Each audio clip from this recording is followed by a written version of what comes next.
YouTube, what is going on? Welcome back to the channel. Welcome to the video. In this video today, you and I, best friends, are going to be talking about how often should you be increasing the weight that you are lifting during your workouts. We're gonna talk about why it's even important to increase the weight you are lifting during your workouts. We're gonna talk about how you should not listen to your body, and I'll explain what I mean. And then we're gonna talk about the linear progression, double progression, and don't be afraid to do this. We'll talk about that at the very end. But just kind of starting the video off, somewhat diving into the why, but I see a lot of people I see two things.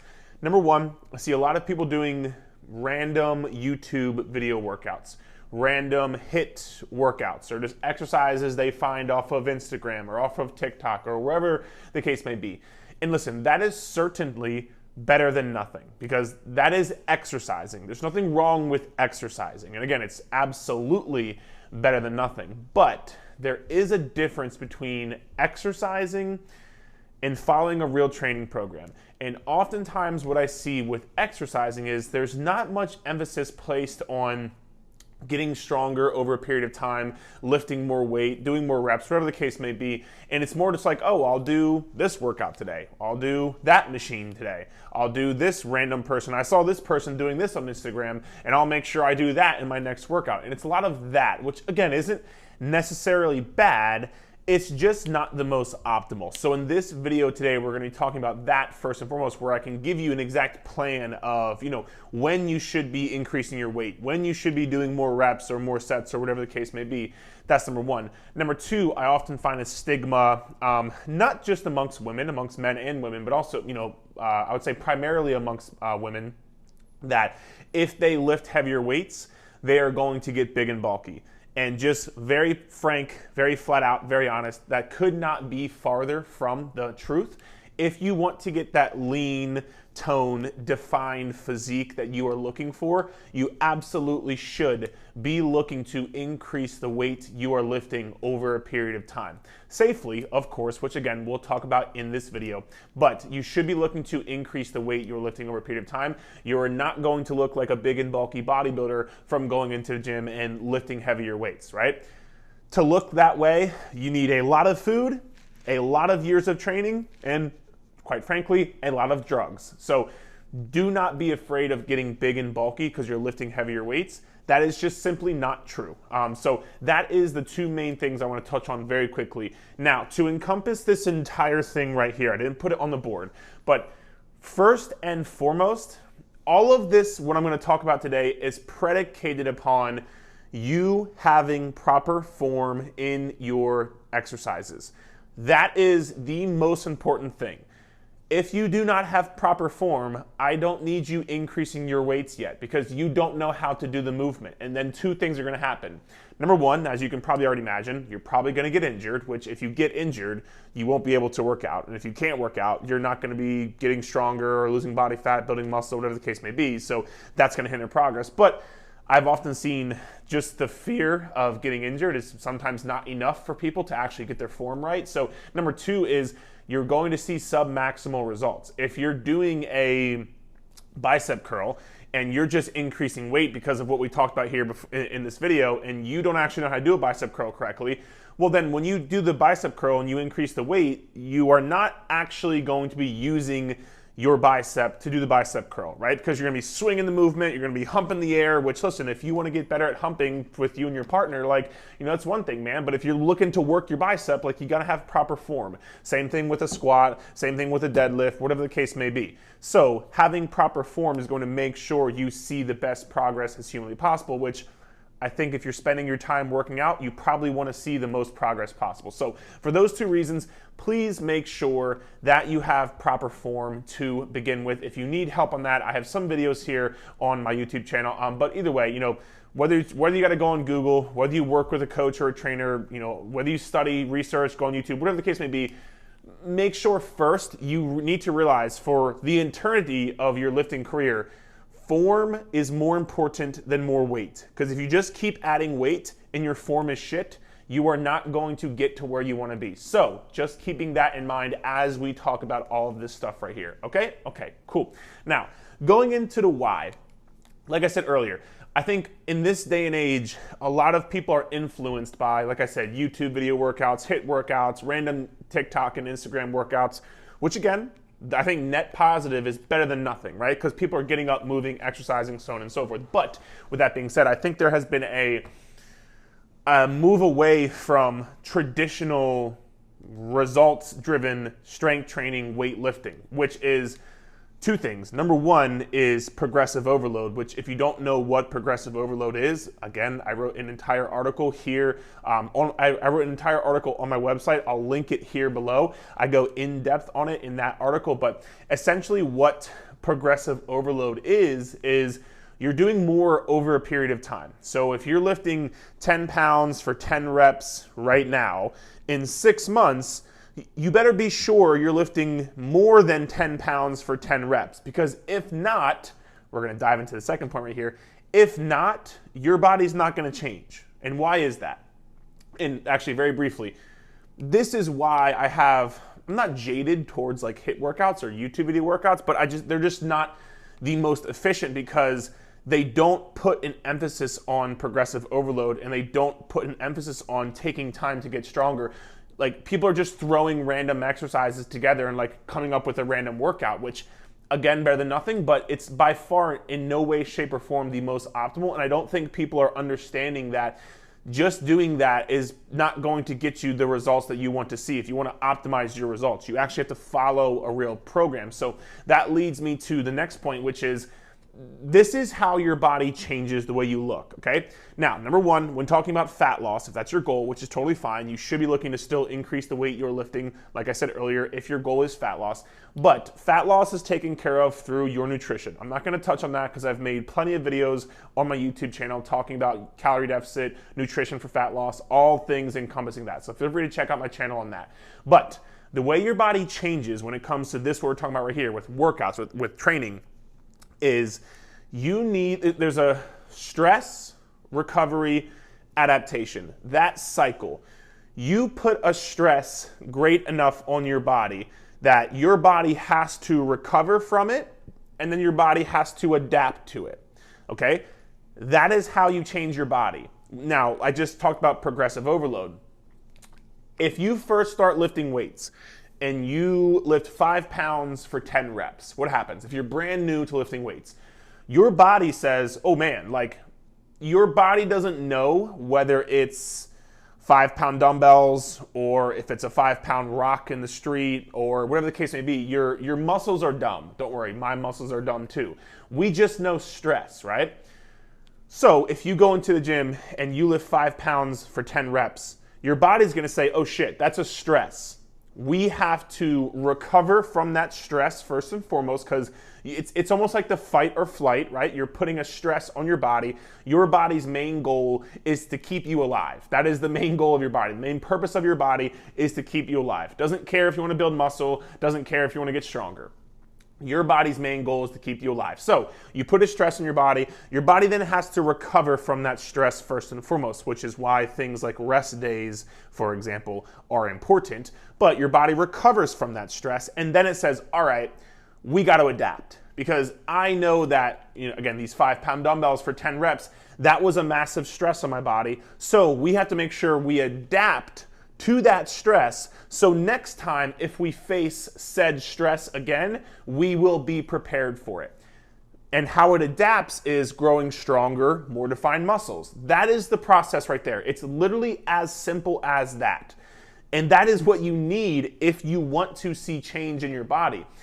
Again, this is why just random YouTube video workouts or random HIIT workouts or whatever the case may be, better than nothing, but following a real plan to allow this stress recovery adaptation cycle to keep happening is massively important. Because if you do not put a stress great enough on your body consistently over time, why is your body going to change? Let's use that same example. 5-pound dumbbells for 10 reps.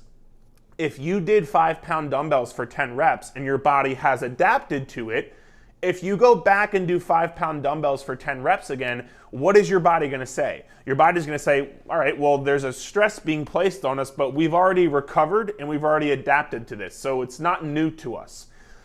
So like I said earlier, your body doesn't want to change. You want to change. So your body is going to say, all right, well, this, 5-pound dumbbells for 10 reps, we've already adapted to that stress. We don't need to adapt to this stress again because we've already adapted to it. We've already gotten stronger, built the muscle, whatever the case may be. We've already adapted. So why would we adapt again? Which I talked earlier about. If you were lifting 5-pound dumbbells for 10 reps 6 months ago, you better be doing more than 5-pound dumbbells for 10 reps 6 months from now, because that's how your body has to change. And it literally goes back to, our primal ways of, like, think about sweating. Your body's sweating, right? There was a stress, the heat. The heat was a stress. We recovered from that stress. We didn't die, we survived. But the way we survived was we adapted to it. Our bodies sweat when it's hot out to cool our body down. Literally, it's that same principle. It's as simple as that. For as complicated as things may be sometimes, for as complicated as people may make it sometimes, that is how your body changes. If you are not having that stress recovery adaptation cycle, and if you are not continuously putting a stress great enough on your body that your body has to respond to, there is no reason your body is going to change. So if you are looking for your body to change, you need to make sure you are applying this progressive overload and this stress recovery adaptation cycle in order to make sure that your body changes. And that's why increasing weight over a period of time is an important factor in your weight loss journey, in your muscle building journey, and whatever journey you are on in fitness, it is going to be important to you. So that is the why behind why it is important to try and increase the weight you're lifting. That's also why, and I'm going to be very honest with you, if you, let's say for example, if you only have 10-pound dumbbells, this is going to be very unpopular for some people, but I want to tell you the truth. This is why if you only have 10-pound dumbbells, or if you only have resistance bands and no dumbbells, this is why, there's going to be a lower ceiling on how far you can take your body, because this stress needs to be great enough for your body to adapt and respond to. And this is not a sexy thing or a popular thing or something I wouldn't say I don't want to tell you, but I want to be honest with you. Like, if somebody comes to me and says, hey, all I have is resistance bands, what can I do? I'm like, you do the best you can, do the absolute best you can, work, you can still see progress, you can still see results, but that ceiling is going to be lower because the more external load you have, which is just weight used in this scenario, the further you're going to be able to push your body, because the further amount of stress you're going to be able to put on your body. And so if you're, considering getting heavier weights or going to a gym or whatever the case may be, I am fully backing that, because you will be able to have a higher ceiling when it comes to changing your body and looking the way you want to look. Not to say you can't make progress, which you can absolutely make progress. I've had clients do it in the past all the time, but there's something right there I want to grab. But with that being said, you will have a lower ceiling, so possibly looking into heavier dumbbells and or going to a gym or whatever works best for you. Definitely something, if you want to take your physique to a further level, that is absolutely something you should look into.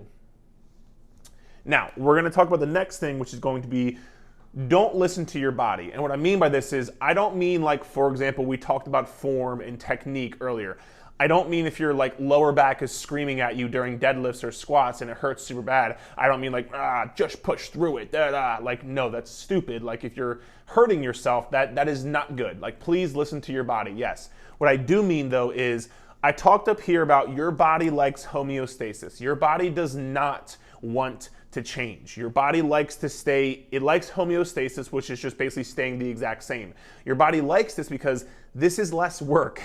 It is less work your body has to do. It's more efficient at keeping you alive, because again, the only function of your body is to keep you alive. It doesn't care about building muscle, doesn't care about building strength, it doesn't want to lose fat, nothing. It just wants to keep you alive. And the simplest, most easy way that your body can do that, that's what it wants to do. So when I say don't listen to your body, what I mean is, you can't, when we talk about how often to increase weights, you can't always just go by I feel like I could increase weights here, or I feel like I couldn't increase weights here, because in your head, you're going to eventually put these glass ceilings on yourself where you don't think you can lift more weight. You don't think you can lift more reps, or you think it's too heavy and you won't be able to do it. And that's because your body, you're putting your body through a stress. So your body's going to sit there and say, no, don't do that. Like, this is too heavy. You won't be able to do it, so on and so forth. And, you know, that's when I say you have to have a process to this. There has to be some kind of structure. Because if you just, which again, I'll give you here in this video, but if you just go by how you feel, listen, some days you could feel great, some days not feel great. And not to say if you go into the gym and you got 4 hours of sleep and you're feeling like shit and you have a cold, like, still go push to hit a personal record. Like, no, probably not. Like, listen to your body then as well. But for most people, you underestimate how strong you really are.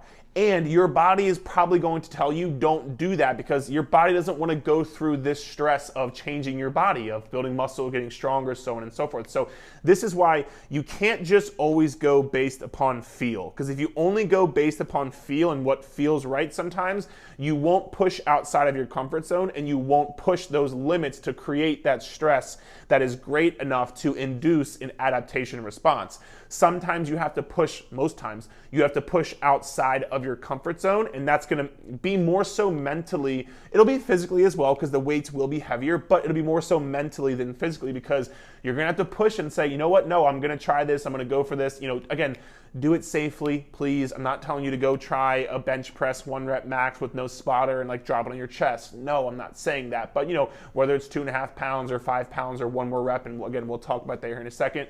Don't listen to your body in the sense of you're probably way stronger than you think. So that's what I mean by that. And that leads us into the next 2 parts here, which is going to be, you need a structure, you need a plan. When it comes to how often you should be increasing weights, here's basically the 2 main options that we're going to talk about here right now. And I'm actually going to put them on the board.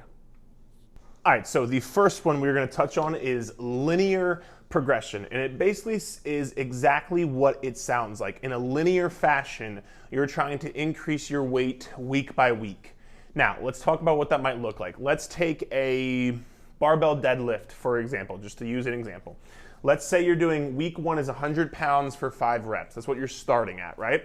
Week 2 is 105 pounds for 5 reps. So you add 2.5 pounds to the bar on that particular week, right? So that's 5 pounds total. So week 3, 110 pounds for 5 reps. Again, you add a 5 to the bar each time. So you started with whatever weight it was, you added 2.5 pounds, now you've added 5 pounds. Then week 4, you go to 115 pounds for 5 reps. Now you've added a 5 and a 2.5 on each side, and you're continuously getting stronger, essentially week by week, looking to add 5 to 10 pounds, depending on the exercise, depending on where you're currently at, depending on a few things, but anywhere from 5 to 10 pounds each week increasing weight, which is gonna come out to either 2.5 pounds on each side or 5 pounds on each side for the barbell, right? And again, that's just one example of a barbell deadlift. Let's say, for example, you're doing a goblet squat, right?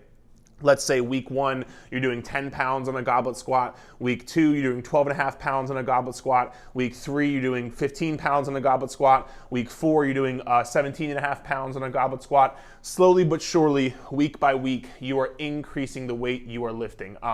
Now, a few things here on linear progression. Number 1, when talking about how much weight to increase, you see right here, it's not a ton of weight each time. It's 5 to 10 pounds each time. The reason for this is a few reasons. Number 1, I talked over here about checking form. When you increase weight, it's going to be harder to keep your form. It's just the way it is, because it's heavier weight. It's going to be harder, right? You're going to be challenged. You're going to be pushed. So increasing slowly over a period of time is going to make sure you can keep your form intact while still building up your strength levels. Something I've seen a lot with my clients, or just people in general, or myself in general, is when you want to increase weight so bad, so instead of jumping from 100 pounds to 105 pounds, you do 100 pounds to 115 pounds, and then 115 pounds to 145 pounds, and you just want to jump, right?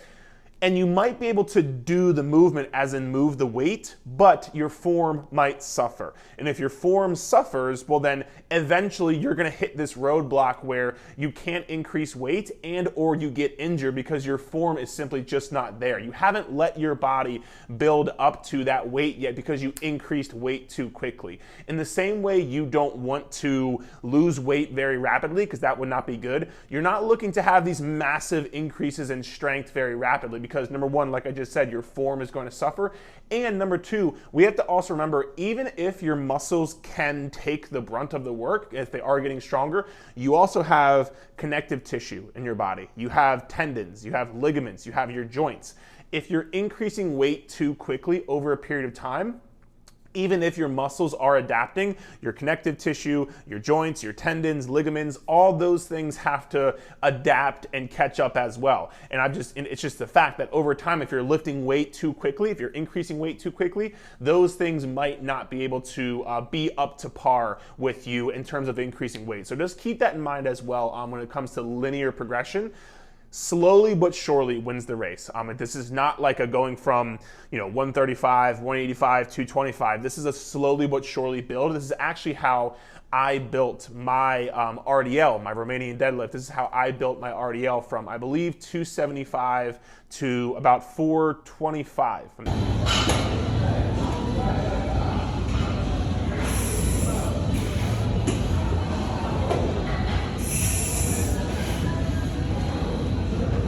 Not mistaken. I might be shying myself 5 or 10 pounds. But either way, literally each week, I just added 2.5 pounds to the bar each time, every single week. And I did that week after week after week after week. And I took deload weeks, which a deload week is just kind of like taking a step back, not going as heavy, letting your body recover. I've done a podcast on deloads. I'll put that here below if you want to check that out. But I took deload weeks, but over time, I went from 275 to 425 on that one lift by following linear progression. And so, this is a very effective way of doing it. This is the most OG, the most original way of doing it.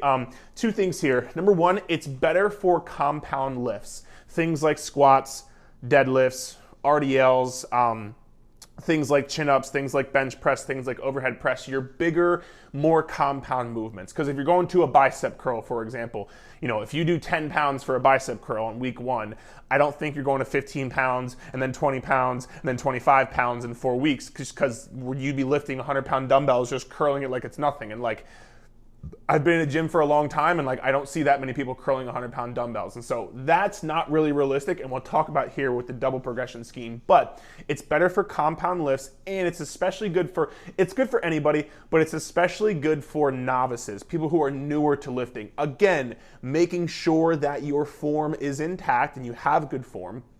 It's especially good for novices because with you being so new to following a real program and doing something like this, you are going to be able to, again, if you have all your ducks in a row, which you should if you're following a program, you'll be able to increase weight week by week, again, and as long as you're keeping form and those kind of things, massively beneficial for you. But again, I just told you I use linear progression to help build my RDL, and I've been lifting for 9 years now, and I consider myself an advanced lifter. So really anybody can use this movement. It's just mainly used for your bigger compound movements. So in this scenario, each week adding 5 or 10 pounds, that could be something you could do in terms of this move right here. Now, that's not always realistic.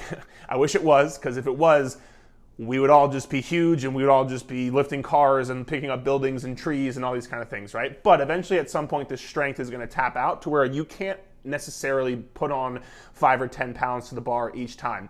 Or, like I said earlier, there's going to be movements like a bicep curl, for example, where you can't just keep adding 5 more pounds to the dumbbell every single time and just expect to be curling 100-pound dumbbells in 10 weeks.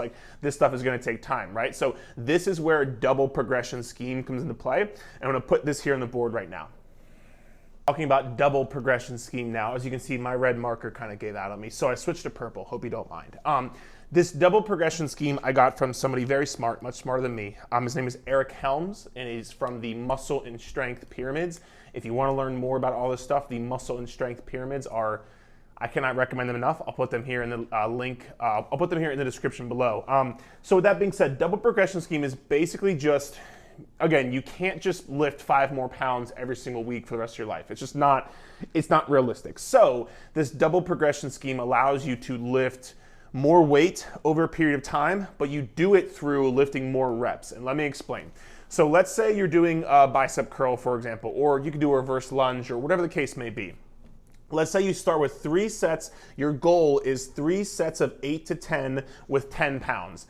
Notice you have a rep range. This is something that is very, very important. Giving yourself a rep range. This way, you're not just focused on doing, for example, with linear progression, just doing 5 pounds. That is just doing 5 reps, Just doing 5 reps, right? That's the goal, 5 reps and adding just weight. Here we have a rep range, so 8 to 10 reps in this rep range. What you can do is say, all right, cool, you know what? I'm gonna start week 1, 3 sets of 8 with 10 pounds. Week 2, 3 sets of 9 with 10 pounds. Week 3, 3 sets of 10 with 10 pounds. Now, you've gone from the bottom of this rep range to the top of this rep range. You've maxed out the rep range for the amount of weight that you were lifting. At this point, you would then increase the weight and decrease the reps back down to the bottom of the rep range, right? So if you started with 3 sets of 8 with 10 pounds, you went to 3 sets of 10 with 10 pounds. What you would then do the next week is go to 3 sets of 8 with 12.5 pounds. And then you do week 1, 3 sets of 8, 12.5 pounds. Week 2, 3 sets of 9, 12.5 pounds. Week 3, 3 sets of 10, 12.5 pounds. Next week, 3 sets of 8 with 15 pounds. And as you can start to see, slowly over a period of time, you are increasing the amount of weight that you are lifting week by week, slowly but surely.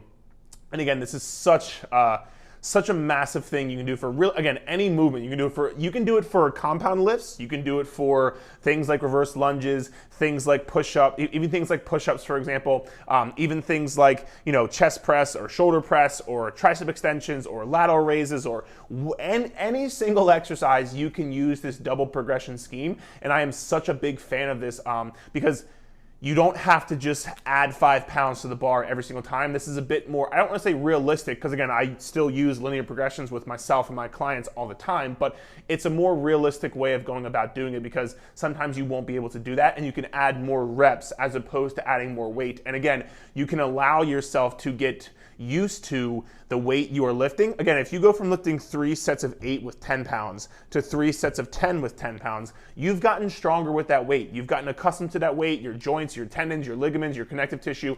You are good with that weight. Then you can simply just increase to the next weight, drop the reps, and so on and so forth, right? So that is one way double progression can work. The next way I want to quickly show you is sometimes, again, the more advanced you get, you won't be able to add a rep on every single set, right? Like sometimes you won't be able to do that as well. So what you could do is essentially say, hey, week 1, 3 sets of 8 with 10 pounds.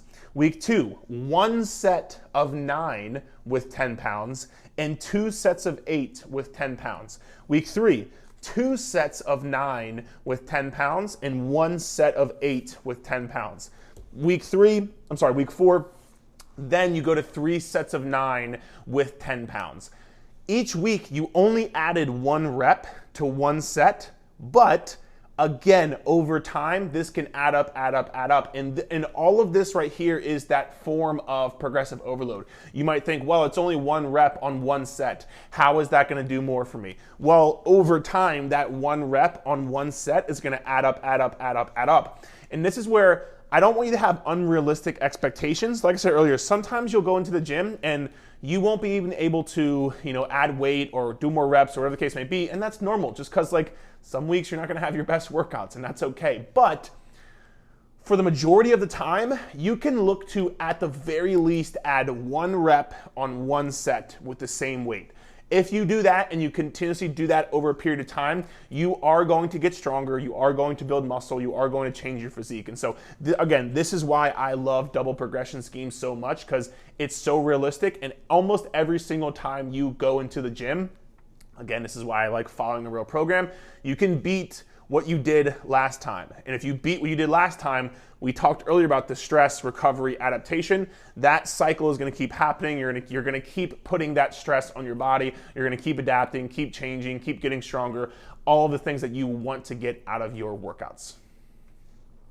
So guys, that is the 2 main ways, linear progression, double progression scheme. If you have any questions, drop below. I wanna end this video with something I put on the board but had to erase because I had to make room. Don't be afraid to push yourself, man. I can't tell you how many times I've worked with clients, whether it's in person, whether it's online now. You vastly underestimate how strong you are. I just can't tell you enough how You're stronger than you think. I can assure you right now, you are much stronger than you think. You're much stronger than you think. You're also much stronger than you give yourself credit for. So please, don't be afraid to increase the weight and push the weight. Again, please do it safely. Don't get injured, don't get hurt. But with that being said, I've just seen so many times I'll ask somebody, hey, go pick up that 100-pound kettlebell and do deadlifts. And they look at me like I have 10 heads. And I'm like, hey, they're like, who, me? I'm like, yes, you, like, go fucking do it. Like, kind of being an asshole, but I'm not really being an asshole because I'm trying to push them, right? And, they're like, all right, I'll go do it. So they go do it and they're like, oh, holy shit. Like, I never thought in a million years I could pick up that kettlebell. Or I never thought in a million years I'd be lifting 30 pounds on bench press or whatever the case may be. And it's just like, again, we have these glass ceilings we put on ourselves for some reason. Fuck those glass ceilings. You are way stronger than you think, so don't be afraid to push yourself safely. I don't want you getting injured, but please don't be afraid to push yourself in a safe fashion and, go in there and have fun and try to beat what you did last time. That's one of my most favorite things about lifting for me personally is I can go in there, I can look at my workouts because you should be tracking your workouts because if you're looking at all this right here, you're probably going to track your workouts. I hope you do. So you can go in and beat what you did last time and try to get better and push yourself and set new records and so on and so forth, man. So don't be afraid to push yourself, all right? Guys, that is the video here today. If you have any questions, please feel free to drop them below. I thoroughly hope you enjoyed it. If you did, please feel free to leave I was gonna say leave a 5-star rating review, but this is not the podcast. Feel free to leave a thumbs up, subscribe to the channel, click that little notification bell to get notified when Eric puts out new videos. And again, any questions, drop below. Hope you enjoyed. We'll chat soon, okay?